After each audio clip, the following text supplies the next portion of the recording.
ఒకప్పుడు ఒకరి కోసం ఒకరు అన్నట్లుగా ఉంటున్న స్పేస్ ఎక్స్ అధినేత ఎలన్ మస్క్ అలాగే అమెరికా ప్రెసిడెంట్ డొనాల్డ్ ట్రంప్ ఇప్పుడు ఒకరినొకరు బహిరంగంగానే తిట్టుకుంటున్నారు. 2016లో డొనాల్డ్ ట్రంప్ అమెరికా ప్రెసిడెంట్ అయిన తర్వాత తన ప్రభుత్వ సలహాదారునిగా ఎలన్ మస్క్ను నియమించుకున్నాడు.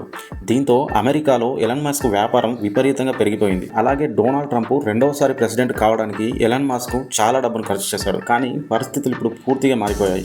ట్రంప్ ప్రవేశపెట్టిన బిగ్ బ్యూటిఫుల్ బిల్లుపై బహిరంగంగా స్పందిస్తూ ఎలన్ మస్క్ ఒకవేళ ఈ బిల్లు పాస్ అయితే అమెరికా అడుక్కోవాల్సిన పరిస్థితి వస్తుందని అనడంతో ట్రంప్కి తర్వాత ఎలన్ మస్క్కి మధ్య విభేదాలు ప్రారంభమయ్యాయి. అంతేకాకుండా ఎలన్ మస్క్ ట్రంప్కు పోటీగా అమెరికా పార్టీ అని చెప్పి ఒక కొత్త రాజకీయ పార్టీని పెట్టబోతున్నట్లు రీసెంట్గా ప్రకటించారు. ఈ విషయంలో ట్రంప్ కూడా తగ్గలేదు. ఎలన్ మస్క్ను తన సొంత దేశమైన సౌత్ ఆఫ్రికాకు పంపించేందుకు వీలైనన్ని దారులన్నీ చూస్తున్నామని ప్రకటించారు.